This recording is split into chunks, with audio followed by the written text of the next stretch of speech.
biraz rəvayətlərə, biraz reallıqlara, biraz da kəndlərimizin dağlarına, daşlarına, ağaclarına söykənərək bir nağıl söyləyəcəyik sizlərə. İndi çox reallıqlara inanmır adamlar. Nağıldan başladıq ki, bəlkə keçmişimizə qayıdaq, özümüzə gələk. Bu bir kəndin nağılıdır.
Nağıl bilməzdim, bilsəm də söyləməzdim. Öyrətdilər nağıl deməyə. Gördüyüm reallıqlara da nağıl gözü ilə baxıram. Daha bu dünya nağıldır mənim üçün. Bu dəfə nağıl dediyim dünyamızın ömrünü başa vurmuş kəndindən danışacağım sizə. Şirin, dadlı, ləzzətli. Amma kövrək bir nağıl söyləyəcəm. Lirikin Gədik kəndinin nağılını.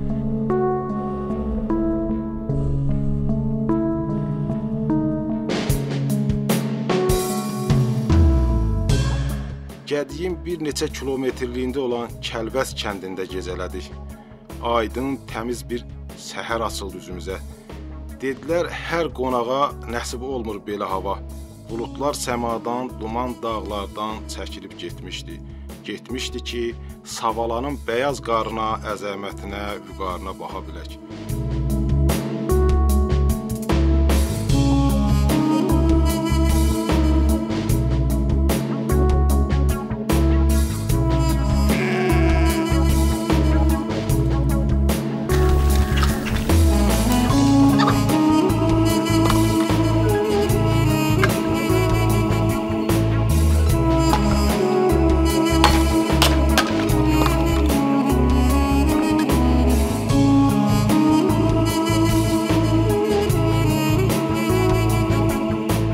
Taleyinin neçənci yazını, baharını gerdə qoyduğunu deyənmərəm. Amma onu deyim ki, ömrünün 71-ci qışını yola verməkdədir Əlisa müəllim. Bələdçim də bu kəndin övladı, sevimli yazçımız Əlisa Nicat olacaq. Heç bilmirəm bu yaşda Əlisa babanı uçulan, dağılan, viranə qalan Gədiyə gətirməyimiz yerinə düşdümü?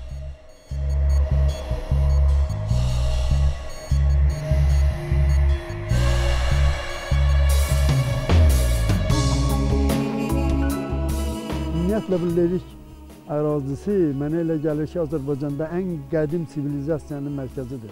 Burada uçsuz bucaqsız bir megapolis olub. Sonralar min illər ərzində, müharibələr ərzində dağılıb, gedib, amma onun əlamətləri qalıb. Nədir? Nədir bu əlamətlər? Bu lirik başdan ayağa bu dağlar qəbristanlıqdır. Burada bütün torpağın altı arxeologiya ilə doludur. Bəziləri ruslar buradan açıblar, qazıblar, daşıyıblar, nə qədər daşıyıblar, Allah bilir. İndi qayıda bu kəndə, bu Gədik kəndinə, yuxarı Gədik kəndinə. Bu kəndi heç bir anlaşılmayan hansı səbəbə görə Rus imperiyası, Ruslar 1953-cü ildə gərək ki, bunları köçürtdülər.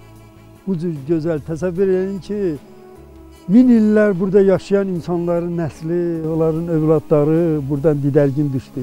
Bəziləri köçdülər burada yaxında qonşu Göydərə kəndinə. Əksəriyyəti bilası var, onda Puşkin adlanan yerə, oraya səhraya köçdülər. Hamısı qırıldı, dağıldı. Azərbaycanın hər yerinə, Bakıya çoxu getdi, dağıldı. Bu kənd artıq yox. 26 il bundan qabaq olur. Onda hələ evlərin divarları qalmışdı, ərik ağacları qalmışdı orada burada. İndi ərik ağacları da kəsiblər, divarları da uçururlar. Və gördüyünüz kimi bu dünyada misli bərabəri olmayan bu mənzərə qalıb. Bu gözəllik qalıb bu kənddə. Mən inanıram ki, bu kəndin tarixi 5000 ildir. Gədik sözün mənası nə? Gədik dağ döşü, aşırım gədiyində, dağın ətəyində yerləşirdi. Ondan o yanda yuxarı gədik idi. Ondan o yanda isə aşağı gədik. Oji dərənin demək olar ki, dibində. Və ondan sonra təpəni aşırdın, dağı aşırdın, gəlirdi Göydərə. Bu üç kənd bir-birlərindən sıx bağlı idi.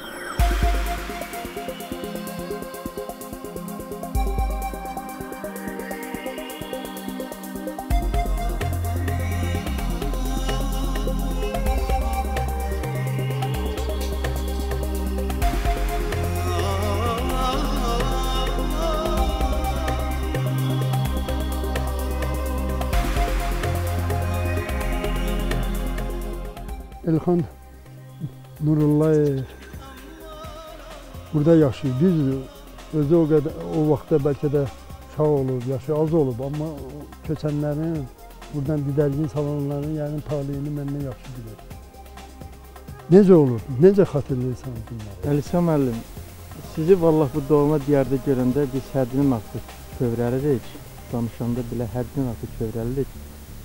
Biz həmişə həsrətində olmuşuq ki, Əlisə müəllim gözəl bir ziyalımız bu vətən torpağına gəlsin və biz onunla burada görüşək, öz ürəyimizdə olan sözləri. Siz 52-ci il xatirələrini deyirsiniz. O dövr bütün bu bölgədə yaşayan insanların həyatında acı xatirələrdir.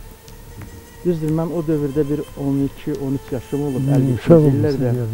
Amma valideynlərimin mənə dediklərini danışanda insanları zülümlə, doğma torpaqlarından həsrətlə ayırırlar. Zorla ayırırlar. 52-ci ilin yaz vaxtında, aprel ayında cəmaatın kənd təsərrüfatı məşğullə əkib becərdiyi bir dövrdə gəlib onları zorla deyirlər ki, köçürülməlisiniz. Əks təsir göstərən, münasibət bəsləyən insanları da etiraz edən adamları həddindən artıq işgəncə verirlər, onları tutublar, aparıblar. Bu insanlar gedib orada çoxları öz həyatlarını dəyişiblər, ömürlərini dəyişiblər, tələf olublar. Bəziləri qalıb. İndi Azərbaycanın bütün güşələrində sizin kəndçilər, bizim bölgənin cəmaatına rast gəlirəm. Mən də hərdən bir rast gəlirəm. Mən də Bakıda təsadüfən rast gəlirəm. Var onların qəlbində. Necə vətənimizdə 70 illik həyatınızda heç bir dəfə də olmursun ki, əvvəllər siz olmuşsunuz bu kənddə. Yuxularıma girib, bu kənd illərlə, aylarla, ondan Allaha yuxularıma girib. Səhərə qədər yuxuda görmüşəm. Çox sağ olsunlar bu verilişi təşkil edənə. Vallahi məni bura gətirdilər. Mən dünyada mənə bundan 70 yaşında mən üçün bundan gözəl mükafat, bundan gözəl nə deyim, bağışlamaq, hədiyyə ola bilməz vallahi.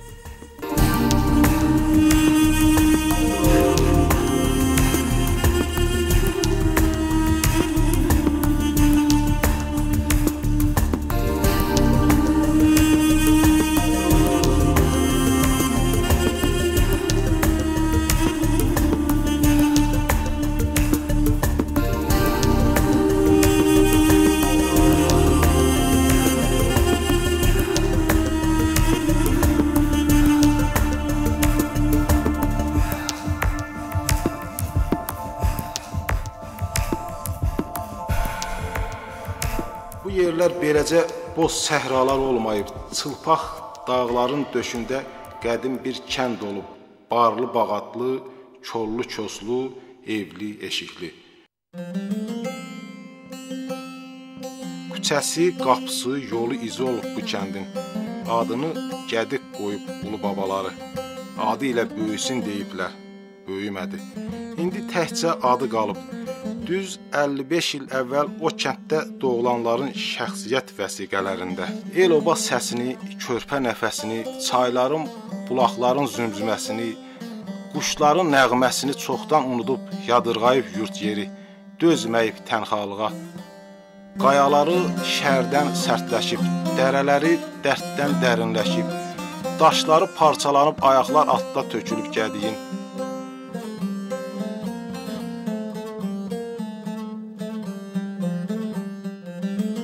Lerikin kəndlərində, bu Gədikdə, Göydərədə bunlar ancaq maldarlıqla məşğul olurlar və işləri də ov olub, ovçuluq olub.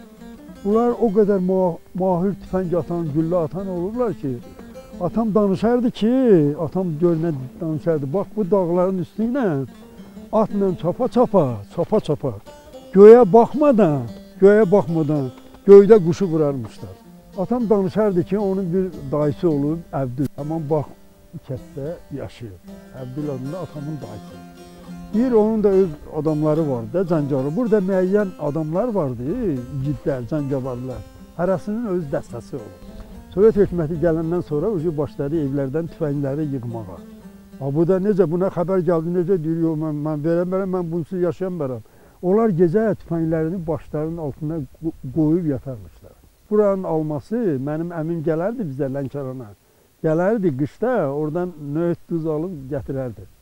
O ətirin bir dənə alma çıxardı, hərəmizə bir dənə alma verərdi. O almanın ətiri bütün məhəlləyə yayılardı.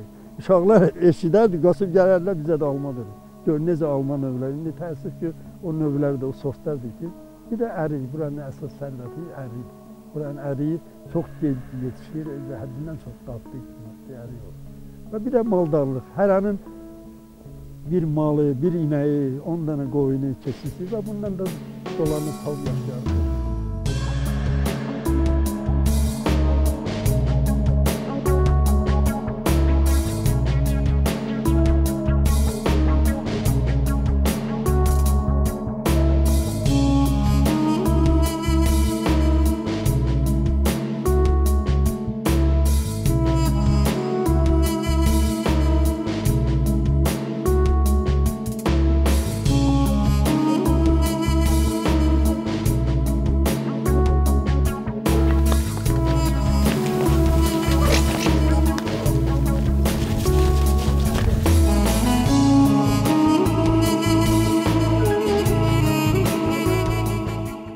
Kiçik kəndin böyük qəbli adamlarını imperiyanın qoyduğu qanunlarla payladılar, yerləşdirdilər kəndlərə, bölgələrə. İndi Göydərədə yaşayan Gədiklilərin bir təsəlli yeri var. Hərdən köhnə yurt yerinə baş çəkirlər. Uşaqlıq illərini xatırlayıb yada salırlar. İllər necə keçdi, illər keçdi. Balaca uşaq burada oynayan, gəzən, balaca uşaq 70 yaşına çatdı. Dağlar elə qalıb, necə var elə qalıb. Göylər elə qalıb, necə var elə qalıb. Ağaclar da biraz mən kimi qocalan. Başqa nə var, qalır. Kim canlı nə varsa qalır, cansızlar. Canlılar gedir, cansızlar qalır.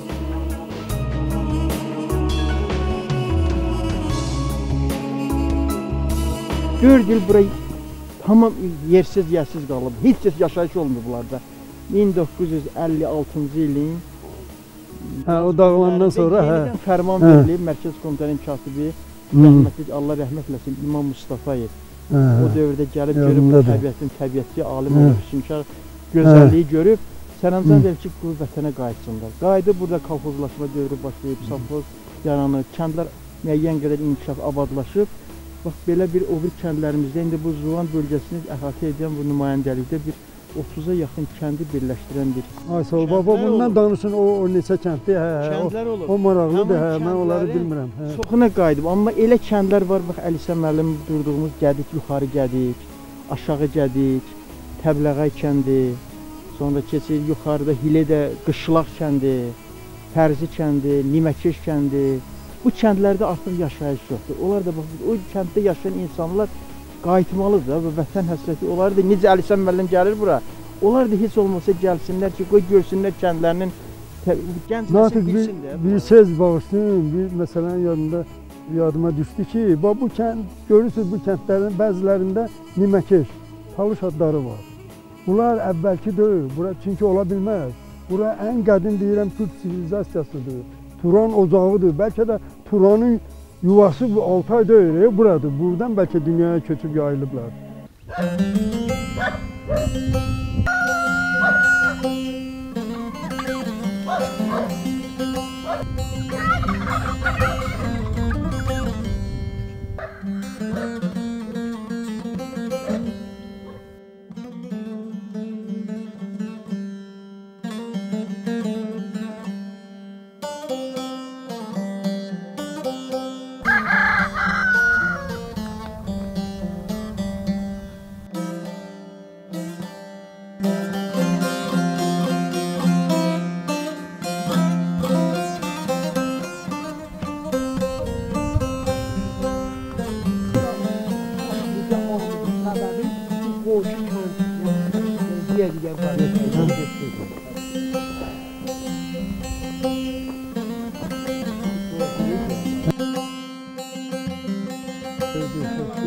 Hoş geldiniz.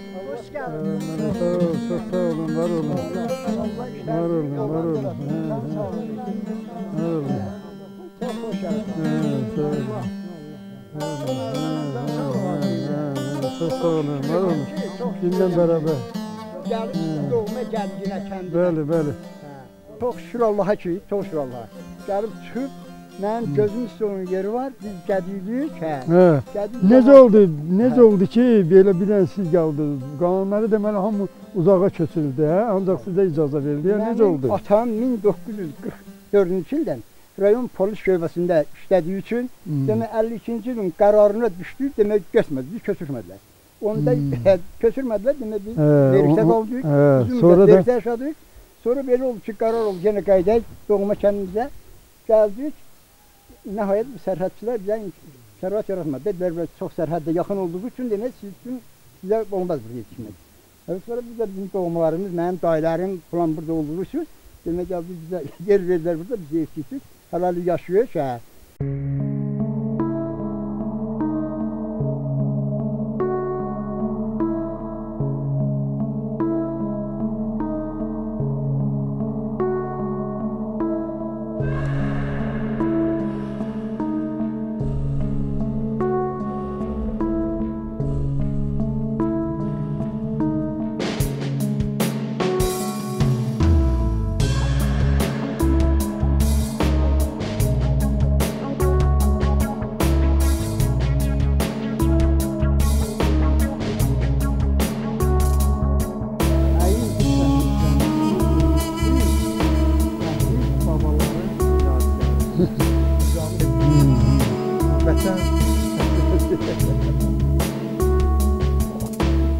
Elə yerin içindən doğrudan nə boyda belə bir su.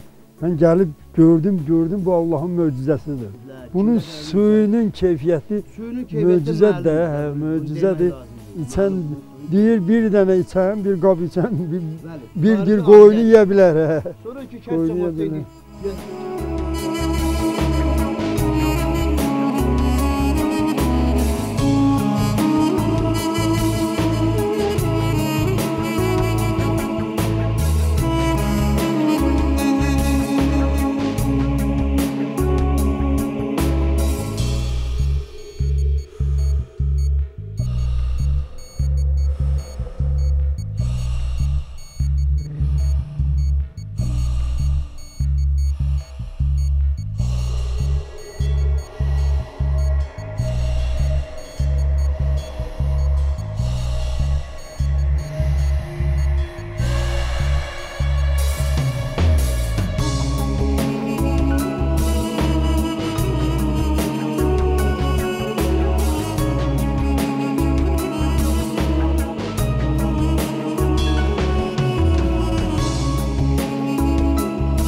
Gədiyin nağılını danışdıq.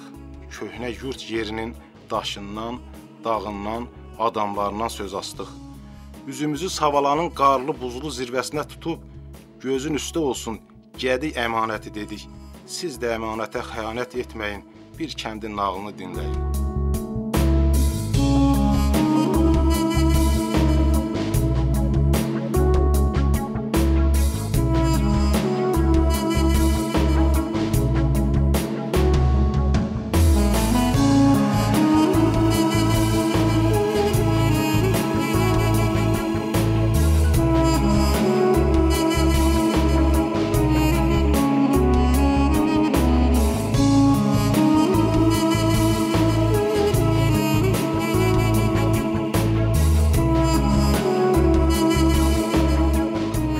deyim mən daha sizə? Gədiyin tək adı qalıb, qarlı buzlu savalanın ürəyində odu qalıb. Dərələri beşik-beşik, yas tutmağa gəlməmişik. Nə bu kənddə bir ev eşik, nə yadelli ordu qalıb. Duyan bilir əsasını, kim alacaq qisasını? Deyim sizə qısasını, lələ köçüb, yurdu qalıb.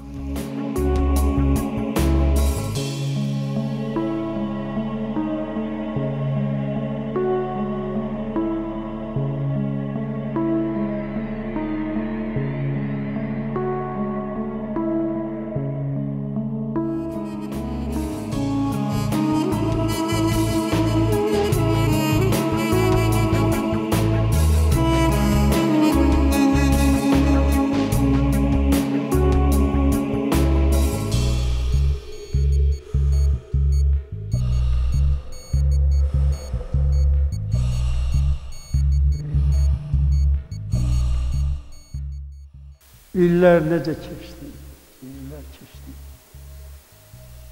Balaca uşaq burada oynayan, gəzən, balaca uşaq 70 yaşına çatdı. Dağlar elə qalıb, necə var elə qalıb. Göylər elə qalıb, necə var elə qalıb. Ağaclar da biraz mən kimi qozalan, başqa nə var, qalır. Bütün canlı nə varsa qalır, cansızlar, canlılar gedir, cansızlar qalır.